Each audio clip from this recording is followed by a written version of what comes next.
نسبت ساتھ میں ہو تو اچھے اچھے ہمارے ساتھ کچھ نہیں کرتے، اور الحمدللہ یہی نسبت ہے جو آج تک ہمیں محفوظ رکھتی ہے۔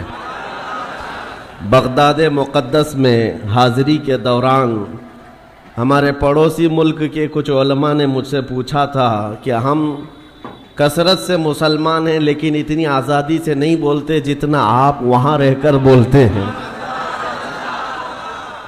آپ تو کفار و مشرکین کے نرغے میں بیچوں بیچ رہ کر کے کس طرح بولتے، آپ کا کیا مسئلہ ہے؟ ہم نے صرف غوث پاک کے دربار میں کھڑے ہو کر ان مولوی صاحب کو، ان عالم صاحب کو اتنا ہی کہا تھا، کیوں دبے جس پہ حمایت کا ہو پنجہ تیرا، کیوں دبے جس پہ حمایت کا ہو پنجہ تیرا، شیر کو خطرے میں لاتا نہیں کتا تیرا۔ جس کی نسبت دربار غوث سے ہو اسے ڈر کی کیا بات ہے؟ ہمارے امام اہل سنت فاضل بریلوی رحمۃ اللہ تعالی علیہ نے ہمیں یہی سکھایا ہے، خوف نہ رکھ رضا ذرا، تو ہے عبد مصطفیٰ۔ جو عبد مصطفیٰ ہوتا ہے اسے ڈرنے کی ضرورت نہیں ہے۔ خوف نہ رکھ رضا ذرا، تو ہے عبد مصطفیٰ، تیرے لیے امان ہے، تیرے لیے امان ہے۔ بس معاملات ایسے انسانی فطرت کا تقاضا ہے کہ انسان عادت کے طور پر ایسا دیکھا گیا ہے کہ کوئی جھوٹ بات 100 مرتبہ اس کو بولی جائے تو وہ سچ سمجھنے لگ جاتا ہے، اور اس تھیوری پر آج پوری دنیا عمل کرتی ہے۔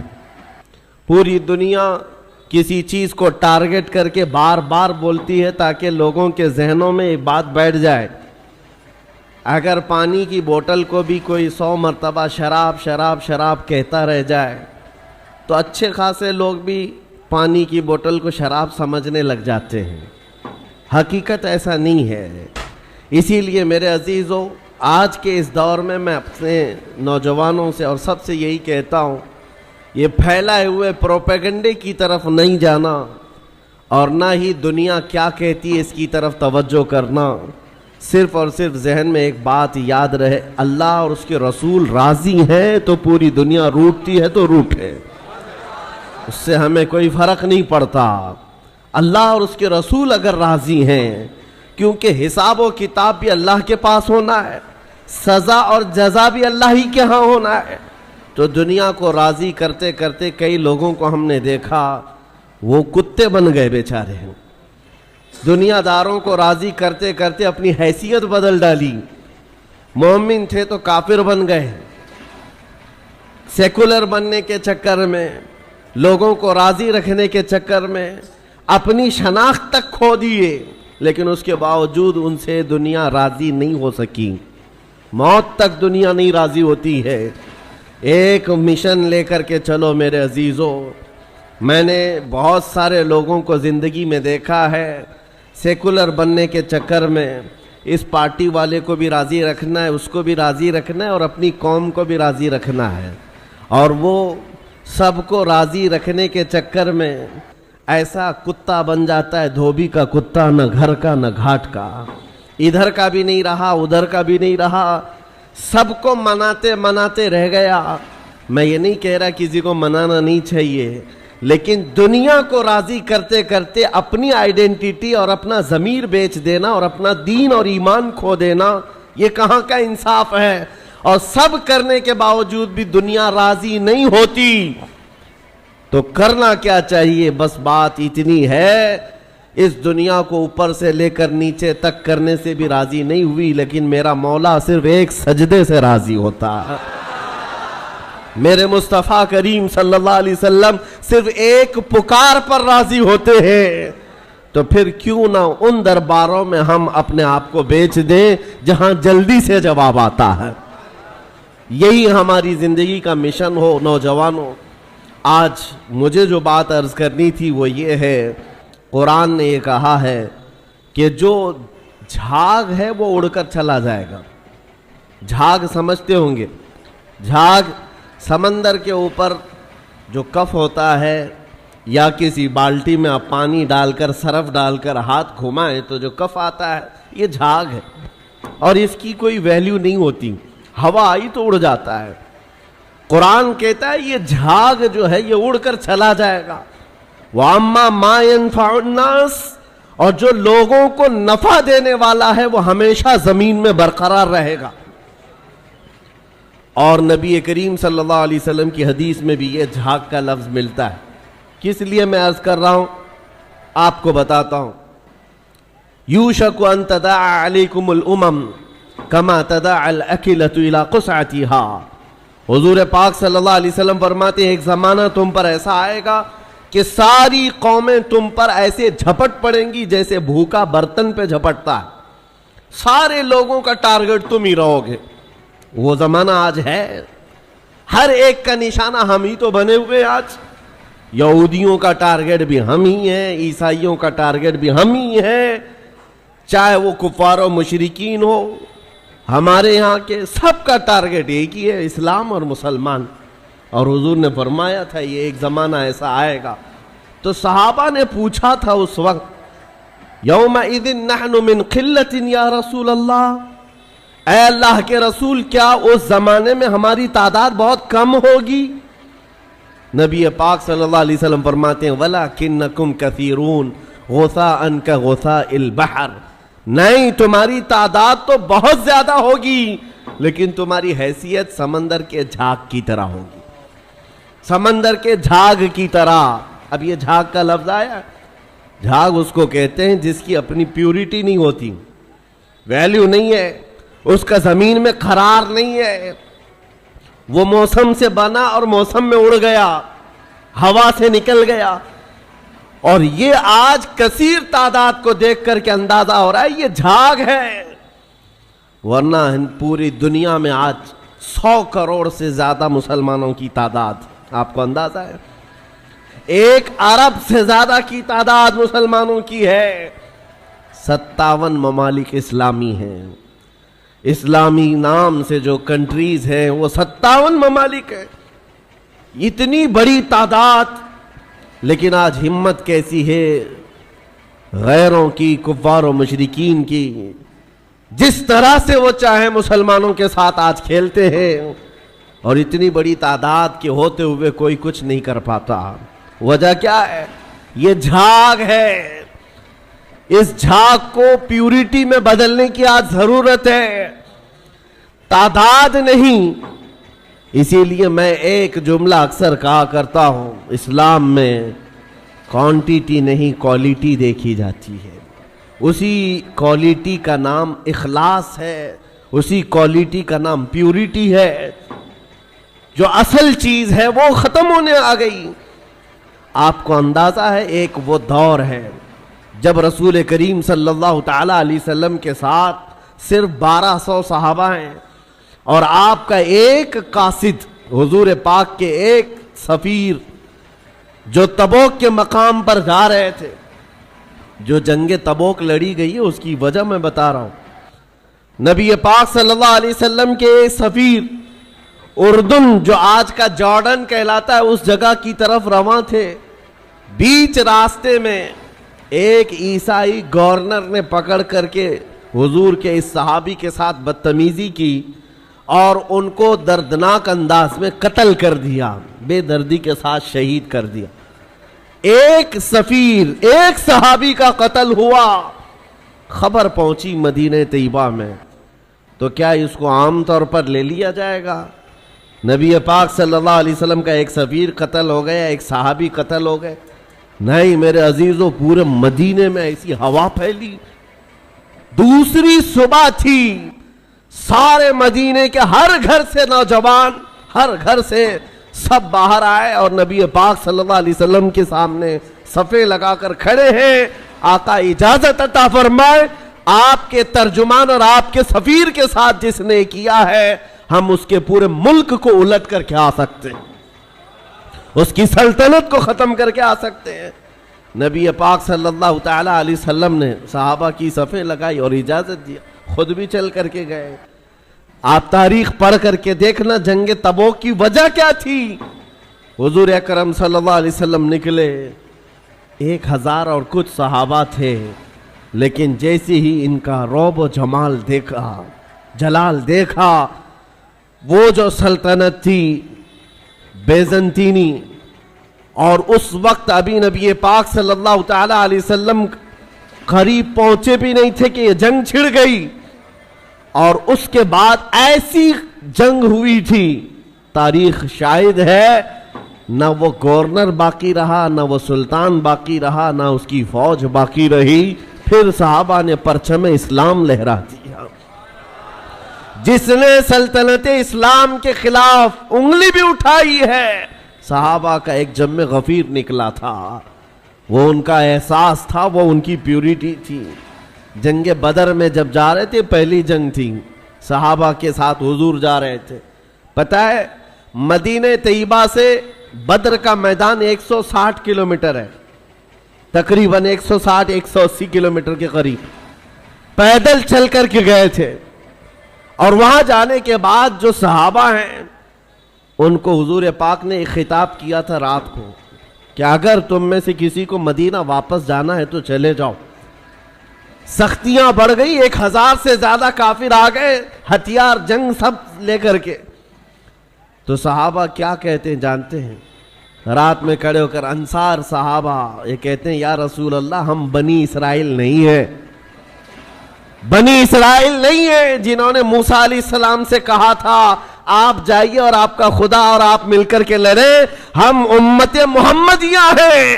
یا رسول اللہ آپ تو بدر تک لائے ہیں جو 160 کلومیٹر کا سفر ہے، اگر میرے آقا آپ 1000 کلومیٹر دور یمن تک بھی لے جاتے، ہم میں سے کوئی پلٹ کر کے نہیں دیکھتا، آپ کے ساتھ چلتے۔ یہ صحابہ کا جو احساس تھا نبی پاک صلی اللہ تعالی علیہ وسلم کے ساتھ چلنے کا، وہ اسلام کو ایسا مضبوط بنایا ہوا تھا کہ کسی کو آنکھ اٹھا کر دیکھنے میں 1000 بار سوچنا پڑتا تھا، سوچنا پڑتا۔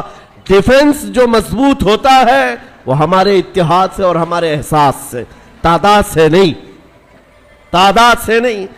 آج بھی بہت سارے لوگوں کے پاس تعداد ہے لیکن وہ تعداد معنی نہیں رکھتی۔ قرآن پاک میں اللہ تعالیٰ نے فرمایا ہے ان یکم منکم 20 صابرون یغلبوا 200، اگر تم میں 20 لوگ صبر والے ہو جائیں، اللہ فرماتا ہے میں 200 پر انہیں غالب کروں گا۔ قرآن کا فرمان جھوٹا نہیں ہے، قرآن کا فرمان غلط نہیں ہو سکتا۔ بس وہ قوم کہاں ہے جن کے اندر پیوریٹی تھی، اخلاص تھا، جو حساس تھے۔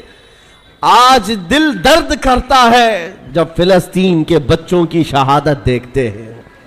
آج 5000 سے زیادہ صرف چھوٹے بچے قتل کیے گئے، ان کا قصور کیا تھا؟ بن کھلے مرجھا گئے، ان کلیوں کا کیا کہنا ہے جو دنیا کی ابھی رعنائیاں دیکھے تک نہیں ہیں؟ ان بچوں کی شہادتوں پر دنیا آج خاموش تماشائی ہے۔ میرے عزیزو، کفار و مشرکین، یورپ کے یہ سارے فسادی، امریکہ جیسے جتنے دادا گیری کرنے والے لوگ ہیں، ان کا تو مذہب ہی ہے، لیکن مسلمانوں کو کون سا سانپ سونگھ گیا جو ان نہتے تڑپتے بچوں کو دیکھ کر کے ابھی بھی مست ہیں، اپنے عیش میں جی رہے، آج بھی اپنی زندگیوں میں کوئی فرق نہیں آتا۔ کبھی آپ نے دیکھا، آج بھی جاؤ شادیوں میں، اپنے محلوں میں بے حساب کھانا لٹا دیا جاتا ہے، نالیوں میں پھینکا جاتا ہے، پھر یہ کھانا گرا ہوا ہم دیکھتے ہیں اور ان بچوں کو ایک روٹی کے لیے تڑپتا ہوا دیکھتے ہیں تو دل پر آری چلتی ہے، سینہ کلیجہ منہ کو آتا ہے۔ امت محمدیہ آج ایسے کیسے ہو گئی؟ کس ڈگر پر چل پڑی؟ ایک مومن کو اگر تکلیف ہو تو پورے مومنین کو تڑپنا چاہیے، یہ ایمان کی علامت ہے، ایمان کی علامت ہے۔ نبی کریم صلی اللہ علیہ وسلم نے فرمایا مثل مؤمن کمثل جسد اذا اشتكى عضو تداعى له سائر الجسد بالسهر والحمى، تمام مومنین ایک جسم کی طرح ہیں، ایک عضو کو تکلیف ہو تو پورا جسم تکلیف میں بیمار ہو جاتا ہے، بخار زدہ ہو جاتا ہے۔ آج نہ ان کی عیاشیوں پر کچھ فرق آیا، دبئی والے، سعودی والے، بحرین والے، قطر والے، ان سب کی عیاشیوں پر کوئی فرق نہیں پڑا۔ یہ اللہ کے عذاب کے آنے کی علامات بھی ہیں۔ میرے عزیزو، اندازہ کرو جب کسی کا گھر جل رہا ہے پڑوس میں تو یہ سوچ کر خاموش نہیں بیٹھنا میں محفوظ ہوں، اس کی ایک چنگاری تمہارے گھر کو جلانے کے لیے کافی ہے۔ وہ چنگاری جب اڑ کر آئے گی ہمارے گھر، ہمارا سارا آشیانہ خاکستر کرے گی۔ آج میں اس لیے عرض کر رہا ہوں، احساس اگر نہیں ہے تو مومن بھی نہیں ہے۔ احساس، آپ یہ سوچتے ہوں گے ہم فلسطین کے بارے میں، غزہ کے ان نہتے بچوں کے بارے میں تقریر کرتے ہیں، بیان کرتے ہیں، ہم یہاں بیٹھ کر کے کیا کر سکتے ہیں؟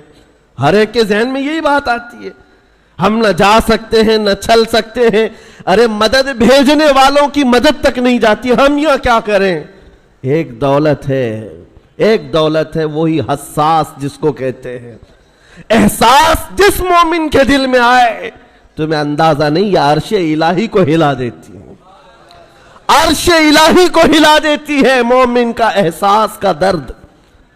آپ یہاں بیٹھ کر کے اگر وہ احساس کرتے، آپ کو اندازہ ہے ہمیں احساس ہی تو اسلام نے سکھایا ہے۔ نبی کریم صلی اللہ تعالی علیہ وسلم کی اس امت میں اگر احساس نہیں، جہاں صحابہ کو حضور نے یہ تعلیم دیا تھا، آپ کو پتہ ہے مدینہ طیبہ میں ایک مہمان آئے حضور کی بارگاہ میں، حضور کی بارگاہ میں ایک مہمان ہے اور نبی پاک صلی اللہ تعالی علیہ وسلم کے گھر فاقہ ہے۔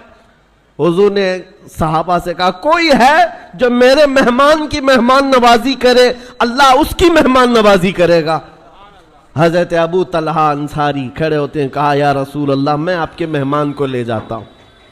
ان کو خود کو خبر نہیں ہے گھر میں کچھ ہے بھی یا نہیں، مہمان کو لے کر چل پڑے۔ جب گھر آئے بیوی سے کہا رسول اللہ کے مہمان گھر آئے ہیں۔ بیوی نے کہا آپ نے پوچھا اوچھا کچھ نہیں، گھر میں صرف ایک آدمی کا کھانا ہے، ایک ہی آدمی کا کھانا ہے، میں ہوں آپ ہیں اور بچے ہیں، 2 بچے ہیں ان کے۔ بیوی نے یہ کہا تو آپ گھبرائے، کہا ایک آدمی کا کھانا ہے، مہمان گھر پر آیا ہے۔ اور خاتون بھی کیسی ہے، صحابیہ ہے، کہتی ہیں گھبرائیے مت، اللہ کے رسول کے مہمان آئے، میں بچوں کو تھپک کر کے سلا دوں گی، میں سلا دوں گی، آج کی رات وہ نہیں کھائیں گے، رسول اللہ کے مہمان گھر پر ہیں۔ اور اس کے بعد خاتون کہتی ہیں جب میں دسترخوان پر کھانا لا کر کے رکھوں گی، چراغ آپ پھونک کر کے بجھا دینا اور آپ کھانے جیسی حرکت کرتے رہنا، مہمان کھاتا رہے گا، آپ کھانا نہیں بس منہ چھپاتے رہنا اس کے سامنے بیٹھ کر، اندھیرے میں مہمان پیٹ بھر کر کھا لے گا، میں اور آپ ایسے ہی صبر کر لیں گے، اللہ کے رسول کے مہمان کو تو کھلائیں گے۔ یہ صحابہ کا تھا معاشرہ، مہمان کو دسترخوان پر بٹھایا، بچوں کو تھپک کر سلایا، جب کھانے کا وقت آیا تو آپ نے چراغ گل کر دیا اور کھانا رکھا، مہمان سے کہا کھاؤ، مہمان نے کہا آپ بھی کھائیے، کہا ہم بھی کھا رہے ہیں، اور خالی سوکھا منہ چباتے رہ گئے، اور مہمان اس اندازے میں کہ سب کھا رہے ہیں، پیٹ بھر کر کھانا کھا لیا اور سویا۔ صبح اٹھنے سے پہلے جبرائیل امین حضور کی بارگاہ میں آئے، کہا یا رسول اللہ صلی اللہ علیہ وسلم، آپ کے مہمان کے ساتھ آپ کے صحابی نے جو سلوک کیا ہے، پورے آسمان کے ملائکہ میں اس کا چرچا چل رہا ہے، اس کا چرچا فرشتوں کے درمیان چل رہا ہے۔ یہ تھا میرے نبی کا معاشرہ، احساس، کسی ایک کے لیے اپنا پورا نچھاور کر دینا۔ جنگ موتا کے درمیان ایک پانی کی کھٹوری پر 3 لوگوں نے جان دے دی تھی، یہ بھی واقعات مشہور ہیں۔ ایک بکری کے گوشت کا بھنا ہوا سرا کسی کے گھر میں آ جائے، صحابی اپنے پڑوس میں بھیجتے رہے اور وہ پورے مدینے میں گھومتا تھا، ہر صحابی یہ خیال کرتا شاید میرا پڑوسی بھوکا ہے۔ یہ معاشرہ میرے نبی کا بنایا ہوا تھا۔ آپ کو پتہ ہے حضرت عمر فاروق رضی اللہ تعالیٰ عنہ کا دور ہے، جب آپ رات کے وقت تنہا نکل پڑتے تھے اپنے خادم کے ساتھ مدینے کے حالات کو معلوم کرنے کے لیے، اپنے ایک خادم کے ساتھ کہیں سے گزر رہے تھے، ایک گھر سے کراہنے کی آواز آئی، ایک عورت کے رونے کی آواز آئی، رک گئے، اور آپ کے چہرے پر نقاب پڑا رہتا تھا. امامہ شریف اور نقاب جس طرح سے عربوں کا رواج ہوتا. اس گھر کے باہر کھڑے رہے, کھٹکھٹایا تو ایک شوہر, اس کا شوہر باہر آیا. پوچھا کیا بات ہے؟ مرد نے کہا میری بیوی کے ولادت کا وقت قریب آ گیا ہے, حاملہ تھی, بچہ پیدا ہونے کا وقت قریب آ گیا ہے, اور وہ درد ذہ سے تڑپ رہی ہے, لیکن دیکھنے کے لیے عورت کوئی نہیں ہے, کوئی عورت قریب میں نہیں ہے. خلیفۃ المسلمین ہے وقت کا, جس کے نام سے قیصر و کسریٰ کانپتے ہیں. دوڑ کر اپنے گھر گئے, اپنی بیوی اور اپنی بہو کو بھیجا, جاؤ فلاں گھر میں ایک بچی کی ولادت, ایک عورت درد ذہ میں ہے, بچے کی ولادت ہونے والی ہے. رات بھر امیر المومنین اپنی عورت اور اپنی بہو کو اس گھر پر بھیجتے ہیں, اور خود آ کر کے باہر انتظار کرتے بیٹھے ہوئے, اس کے شوہر کے ساتھ باتیں کر رہے ہیں, اور گھر سے کچھ کھانا پکا کر لا رہے ہیں, اور وہ مزے سے کھاتا رہا. نہ اس شوہر کو معلوم ہے, نہ اس کی بیوی کو معلوم ہے کہ ان کے گھر کی یہ عیادت کرنے والا وقت کا خلیفہ ہے. کسی کو نہیں معلوم. صبح بچے کی ولادت ہو گئی, اور اس کے بعد حضرت عمر ایسی خوشیاں بانٹ رہے ہیں جیسے لگتا ہے ان کے گھر میں بچے کی ولادت ہوئی. اور جب آپ نے مبارکبادیاں دی اور گھر واپس چلے گئے, تو بعد میں محلے والوں نے کہا رات بھر تیرے گھر میں جو عورتیں تیمارداری کر رہی تھی وہ کوئی اور نہیں, امیر المومنین کی بیوی تھی, امیر المومنین کی بہو تھی. یہ احساس تھا, ایک عورت کے درد کی آواز آئے تو خلیفہ بے چین ہو جاتا. آج فلسطین سے اٹھنے والی آوازوں سے کسی کی نیند پر فرق نہیں پڑتا, کسی کی نیند خراب نہیں ہوتی. وقت کے عیاش حکمران, ظالم حکمران اپنی کرسیوں پر ویسے ہی مزے لے رہے ہیں, بلکہ بسا اوقات ایسا لگتا ہے یہ بچوں کی اور بچیوں کی جھنجھوڑنے والی آواز ان کی کرسیوں کو کیوں نہیں ہلاتی. یاد رکھو قرآن پاک میں اللہ نے فرمایا وَإِذَا الْمَوْعُودَةُ سُئِلَتْ بِأَيِّ ذَنبٍ قُتِلَتْ, ان بچوں کو جو آج مار دیا گیا ہے, یہ سورہ تکویر کی آیتیں بتا رہی ہیں, یہ قیامت کے دن بچیاں اٹھائی جائیں گی اور رب تعالیٰ سے پوچھیں گی مولا مجھے بتا کس جرم میں مجھے مارا گیا تھا, میرا گناہ کیا تھا جو مجھے قتل کیا گیا. آج یورپ کے درندے اور اسرائیل کے جتنے ظالم ان کے قتل میں شریک ہیں, وہ الگ قاتل ہیں, لیکن یہ چپی اور یہ خاموشی پوری دنیا کی یہ الگ قاتل ہے, یہ الگ قاتل ہے. درد ہمیں اس بات کا ہو رہا ہے. اسی لیے شاعر نے کہا تھا نہ ادھر ادھر کی بات کر, مجھے یہ بتا کہ قافلہ لٹا کیوں, مجھے رہزنوں سے غرض نہیں, تیری رہبری کا سوال ہے. ڈاکوؤں کا کام ہی ہے ڈاکہ ڈالنا, ڈاکوؤں کا کام ہی ہے مال چھیننا, لیکن سوال تو تمہاری رہبری کا ہے. یہ حالات کب بدلیں گے میرے عزیزو؟ اس وقت بدلیں گے جب ہمارا جوان احساس کی زندگی جینے لگ جائے.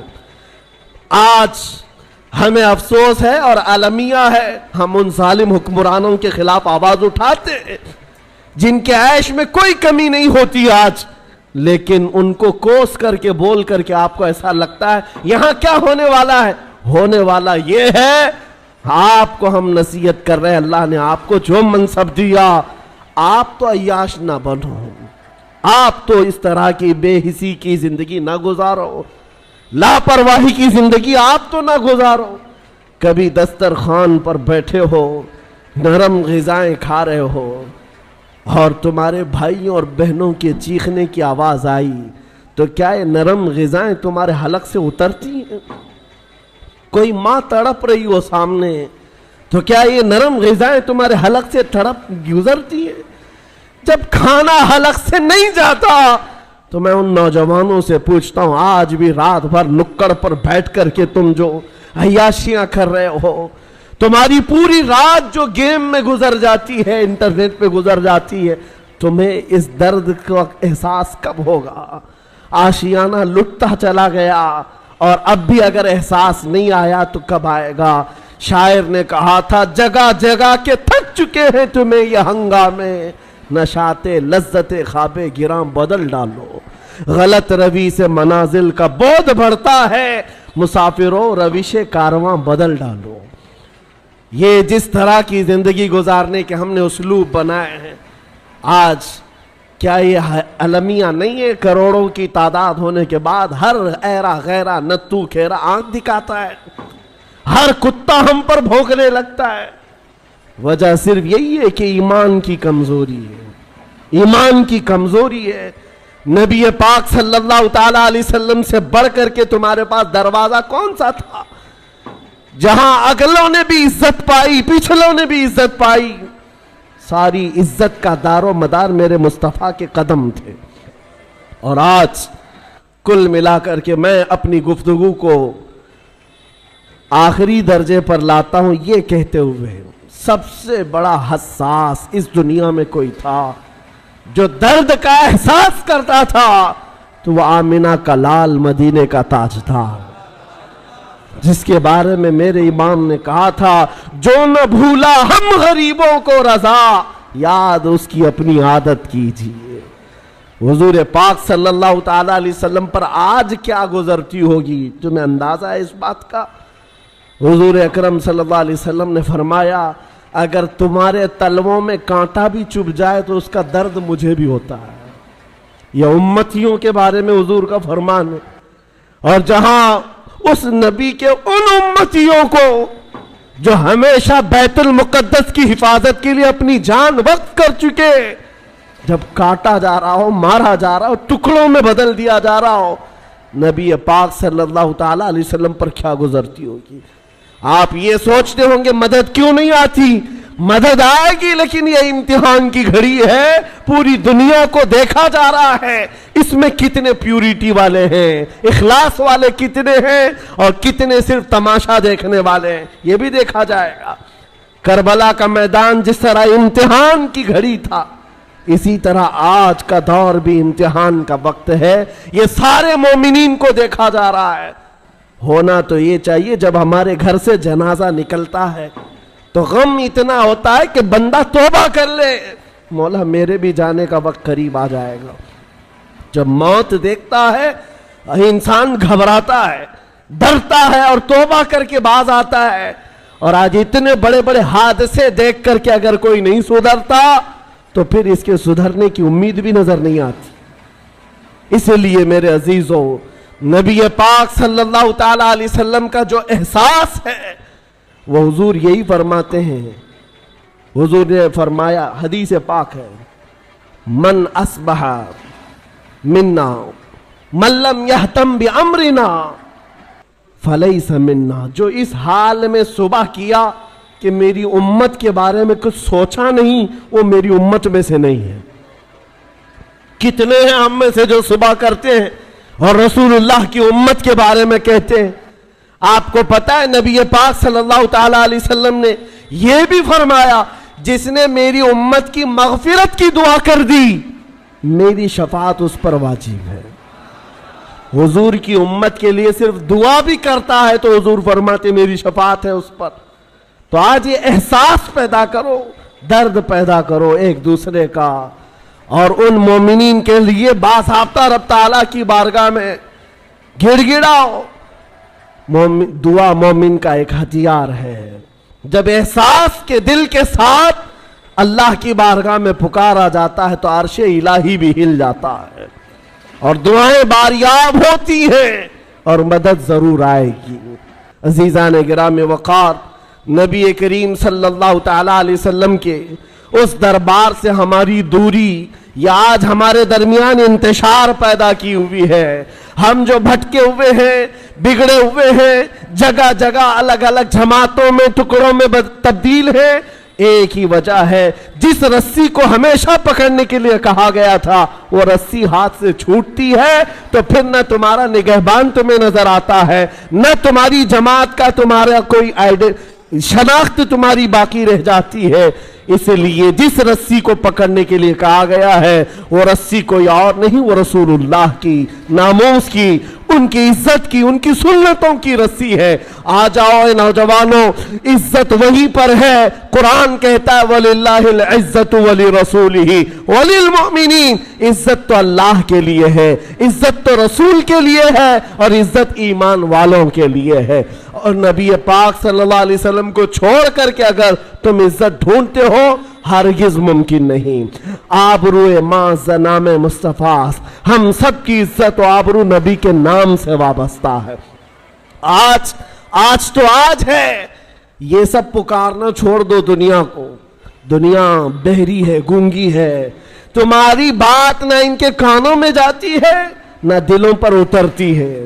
یہ مدد کی دعائیاں دینا بند کر دو، اس دنیا کو پکارنا چھوڑ دو، اس لیے کہ ہمارا عقیدہ یہ ہے یہاں پر بھی اور آخرت میں بھی ہمارا اگر کوئی نگہبان اور پاسبان ہے وہ محمد الرسول اللہ ہے۔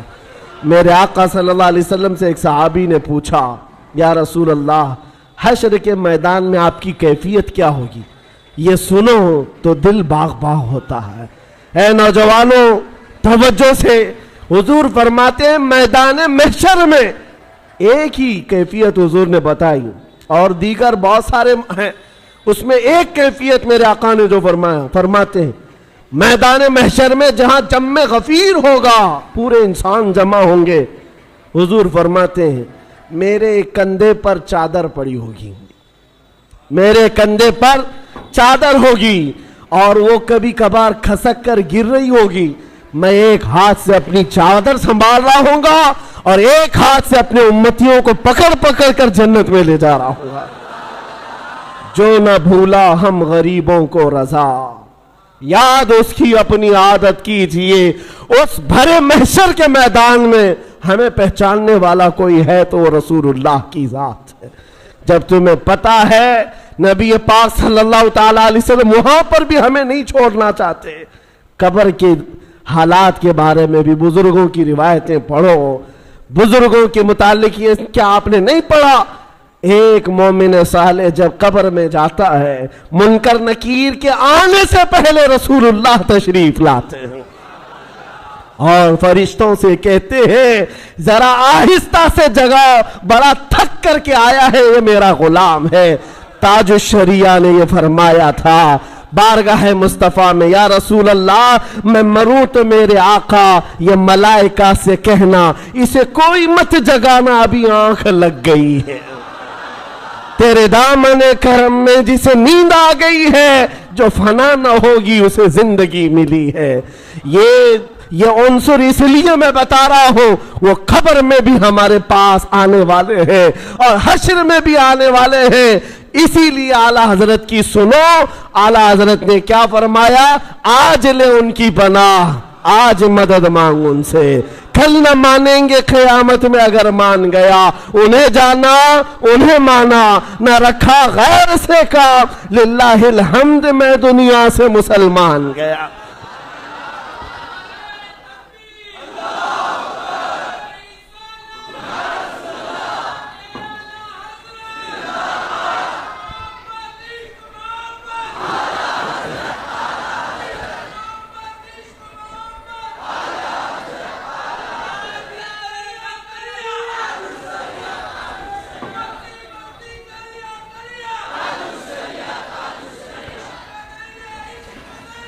ایک بات سمجھ کر کے چلیں، جو محبت ہمیں ہر خوف سے آزاد کرتی ہے، ہر خوف سے آزاد کرا دیتی ہے، وہ محبت میرے مصطفیٰ کی ہے۔ آج ہم وہی لے کر کے چلتے ہیں، آگے چلے پیچھے چلے، ادھر جائیں ادھر جائیں، ہزاروں کے مجمع میں ہم بھی چلتے ہیں تنہا، کفار و مشرکین کے نرغے میں بھی ہو، خوف اس بات کا نہیں آتا کہ یہ ادھر سے گردن ماریں گے ادھر سے ماریں گے، اس بات کا ڈر نہیں ہے، اس لیے کہ نبی پاک کا دامن ساتھ میں ہے۔ جس جگہ بھی زندگی کی شام ہو جائے، ارے ہم تو کفن ساتھ لے کر چلتے ہیں، ہمارا تو عہد یہ ہے زندگی تو یوں بھی کسی دن ختم ہونا ہی ہے، آج یا کل کسی بستر پر پاؤں رگڑ کر مرنے سے تو اچھا ہے نبی کا نام لے کر کے دنیا سے چلے جائے۔ عشق گر جرم ہے تو پھانسی کی سزا دو مجھ کو، عشق گر جرم ہے پھانسی کی سزا دو مجھ کو، در محبوب پہ لیکن یہ سزا دی جائے۔ عاشق رسول کی طلب یہی ہے، آپ سب سے میں یہی کہتا ہوں، خوف نکالو، ڈر نکالو، اس نبی پاک سے محبت کرنا جرم ہے، ہم کروڑ بار یہ جرم کرنے کو تیار ہیں۔ ان کا نام لینا دنیا کے نزدیک آتنکوادی ہے، تو ہم ایسے آتنکواد ہونے پر فخر بھی کرتے ہیں۔ یہ کوئی ڈر کی بات نہیں ہے، نبی پاک کی محبت کا اعلان کرنا، ان کے دامن کو تھامے رکھنا تمہاری نظروں میں جرم ہے، ہم اس کو نہیں مانتے، اس جرم کو ہم کروڑ بار کرنے کو تیار ہیں۔ عزیزان گرامی وقار، یہ جذبہ لے کر کے چلو جو سیدنا عمر فاروق نے کہا تھا۔ حضور نے ان سے پوچھا تھا، عمر جب قبر میں دو فرشتے آئیں گے، کالے چہرے والے، نیلی آنکھوں والے، اور وہ اٹھائیں گے مردے کو اور سوال کریں گے، اس وقت تم کیا کرو گے؟ عمر فاروق نے کیا کہا تھا؟ پوچھا، یا رسول اللہ جب وہ فرشتے قبر میں آئیں گے میری موت کے بعد، صرف سوال یہ ہے آقا آج جو میں آپ سے محبت کرتا ہوں کیا یہ محبت اس وقت بھی باقی رہے گی؟ نبی پاک نے فرمایا، عمر یہ دوسروں کی محبت ہے جو موت کے ساتھ ختم ہوتی ہے، مجھ سے جو محبت کرتا ہے وہ حشر تک باقی رہے گی۔ تب جواب کیا ہے؟ سنو جواب کیا ہے۔ حضرت عمر مجلس سے اٹھ گئے، کہا یا رسول اللہ اب جو منکر نکیر فرشتے آنے والے ہیں وہ میرے اوپر چھوڑ دے، میں خود نپٹ لوں گا۔ جب نبی پاک کی محبت ساتھ ہے تو پھر ڈر کس بات کا ہے، خوف کس بات کا ہے؟ اسی لیے آج اس میں کمزوری آئے تو بندہ ڈر کے جینے لگ جاتا ہے، سہم سہم کر کے جینے لگتا ہے۔ لوگ ٹوپیاں چھپا رہے ہیں، داڑھیاں مڈا رہے ہیں کامن بننے کے چکر میں، پھر بھی دنیا تمہیں جانتی ہے اس نبی کے نام پر۔ اسی لیے اگر ان کے غلام ہونے پر تمہیں کوئی اعتراض نہیں ہے، کھل کر کے غلامی کرو، کھل کر کے غلامی کرو میرے نبی پاک۔ اس لیے کہ میں بار بار ایک جملہ کہتا ہوں، آج دنیا کو چوٹی رکھنے میں شرم نہیں آتی تو ہمیں داڑھی رکھنے میں کیوں شرم آئے؟ کیوں شرم آئے؟ ارے لوگ ننگے گھومنے پر فخر کر رہے ہیں، ہم نبی کی سنتوں پر فخر کریں، حضور پاک کی سنتوں پر فخر کریں۔ بس میرا یہ جملہ ہے، آج اس بات کو سمجھ کر کے چلو، قوت عشق سے ہر پست کو بالا کر دو، دہر میں نام محمد سے اجالا کر دو، کی محمد سے وفا تو نے تو ہم تیرے ہیں، یہ جہاں چیز ہے کیا لاح قلم تیرے ہیں۔ وآخر دعوانا الحمدللہ رب العالمین۔